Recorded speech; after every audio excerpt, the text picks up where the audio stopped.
Hi friends.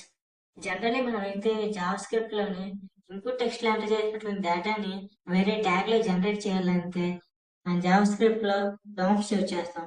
అంతే, get element by ID, query selector అలా అనేసి కొన్ని టైప్స్ ఆఫ్ డామ్స్ యూజ్ చేస్తాం. అయితే ఆ డామ్స్ యూజ్ చేయకుండా only just event listeners use చేసి ఇన్పుట్ టెక్స్ట్ లో ఉన్నటువంటి డేటాని అనదర్ ట్యాగ్ లో ఎలా జనరేట్ చేయాలో ఈ వీడియోలో నేను చూపిస్తాను. ఇది ఒక టైప్ ఆఫ్ మెథడ్. అయితే నేను ఆల్రెడీ ఇన్పుట్ టైప్ తీసుకుని అందులో టెక్స్ట్ ని పెట్టాను. తీసుకోవాలని తీసుకుంటున్నాను, అంటే పెట్టాను. రన్ చేద్దాం. రన్ చేసి చెక్ చేద్దాం. ఏమంటే చేసినా సరే కింద ఏమీ ప్రింట్ అవ్వలేదు. ఇప్పుడు ప్రింట్ అయినట్టు చేద్దాం అంటే దీనికి ఒక పర్టికులర్ ఐడియా ఇద్దాం.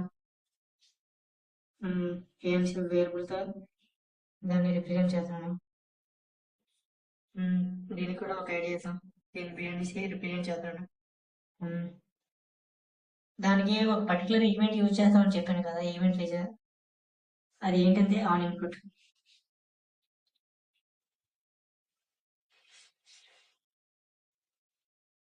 ఫంక్షన్ తీసుకుంటాను.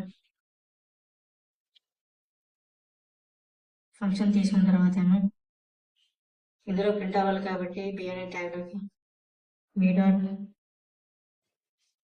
టెక్స్ట్ నుంచి పెడుతున్నాను. Equal to A dot tag నుంచి సారీ దిస్నే కీవర్డ్ యూజ్ చేశాను. ఇప్పుడు ఎంటర్ చేద్దాం. చూసారా, డిజిట్స్ ఎంటర్ చేసి ఎంటర్ అవుతుంది.